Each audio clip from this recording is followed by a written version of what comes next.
ഇന്നേ എൻ്റെ wedding anniversary ഒന്നുമല്ല. ഞാൻ ഈ ഫോട്ടോസ് എല്ലാം തപ്പിയെടുത്ത് ഇട്ടതിൻ്റെ കാരണം ഈ ഫോട്ടോ ശ്രദ്ധിച്ചാൽ നിങ്ങൾക്ക് മനസ്സിലാവും. ഈ ഫോട്ടോസിലെല്ലാം എനിക്ക് കുറച്ച് സൗന്ദര്യം കൂടിയതായിട്ട് കാണാൻ പറ്റും. അതിൻ്റെ പിന്നിലെ കാരണം ഈ ക്യാപിറ്റോൾ ജെൻസ് ബ്യൂട്ടി സ്പായാണേ. ഇവിടെ വന്നിട്ടുള്ള കസ്റ്റമേഴ്സിനെല്ലാം അറിയാം, ഇവിടെ എപ്പോഴും നല്ല തിരക്കായിരിക്കുമേ.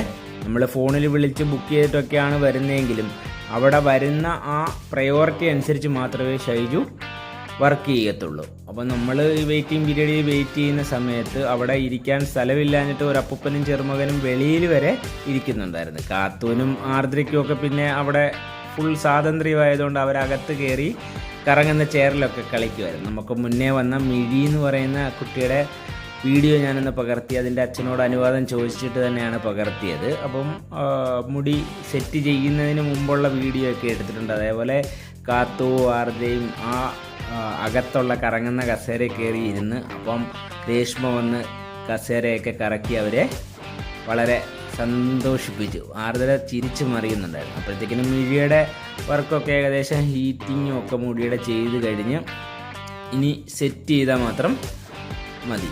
അതിനകത്ത് ഷൈജു നല്ല പ്രാവീണ്യമുള്ള ആളാണ്. കുഞ്ഞുങ്ങളെ വെട്ടുക എന്ന് പറഞ്ഞു കഴിഞ്ഞാൽ നല്ല വെട്ടാൻ അറിഞ്ഞാൽ മാത്രം പോരാ, നല്ല ക്ഷമയും കാര്യങ്ങളും ഉള്ളവർക്ക് മാത്രമേ പറ്റത്തുള്ളൂ. ഇവിടെ ബുക്കിംഗ് ആയിട്ട് അങ്ങനെ ഇല്ല.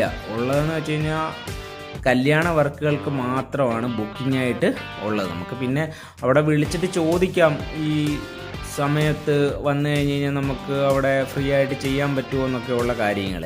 അപ്പോഴത്തേക്കിനും മിഴിക്കുട്ടി ഒരു രാജകുമാരിയെ പോലെ തന്നെ ആയിട്ടുണ്ടായിരുന്നു. പിന്നീട് ആർദ്രയുടെ ടേണായിരുന്നു. ആർദ്ര ഇപ്പം സ്കൂളിൽ പോകുന്നത് കൊണ്ട് ആർദ്രയ്ക്ക് ഫാഷൻ വെട്ടൊന്നും ചെയ്യാൻ പറ്റത്തില്ല. അപ്പം നോർമലായിട്ടുള്ള ഒരു വെട്ടും കാര്യങ്ങളുമാണ് ആർദ്രയ്ക്ക് നമ്മൾ സജസ്റ്റ് ചെയ്തത്. നമ്മൾ ഇവിടെ വരുന്നത് ഫാമിലി ആയിട്ടാണ്, ഫാമിലി സലൂണായിട്ട് തന്നെയാണ്. ഇവിടെ രേഷ്മയുടെയും ഹെയർ കട്ട് ചെയ്യുന്ന ഇവിടെ തന്നെയാണ്. ഇപ്പോൾ അവളുടെ ജന്മമാസം ആയതുകൊണ്ട് മാത്രമാണ് ഇപ്രാവശ്യം അവൾ മുടിയൊന്നും സെറ്റ് ചെയ്യാതിരുന്നത്.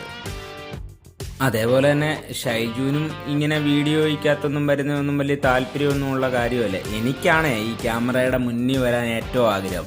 പക്ഷേ വീഡിയോ എടുത്തു തരാനും മറ്റു കാര്യത്തിനും ഒന്നും ആരും ഇല്ലാത്തത് കൊണ്ട് എൻ്റെ കാര്യം പരിങ്ങലില്ല. പിന്നെ ഞാൻ ഷൈജുവിനെ കൊണ്ട് നിർബന്ധിച്ച് എൻ്റെ വീഡിയോ എടുപ്പിച്ച്. അപ്പോൾ ഷൈജു പറഞ്ഞ് സെൽഫി വീഡിയോ ആയിട്ട് എടുക്കുക എന്ന് പറഞ്ഞിട്ട് എന്നെ കൊണ്ട് സെൽഫി വീഡിയോ എടുക്കുക, മസാജിങ് ഒക്കെ ചെയ്യുന്നതിന്. പിന്നെ കാത്തുവിൻ്റെ ടേണായിരുന്നു.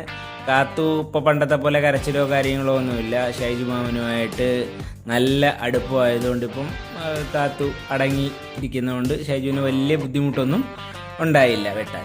അപ്പോൾ കാത്തു ഇങ്ങനെ വെളിയിലോട്ട് നോക്കുമ്പോഴേ വളരെ ശാന്തസുന്ദരമായിട്ടുള്ള ഗ്രാമം നമുക്ക് കാണാൻ പറ്റും. അപ്പം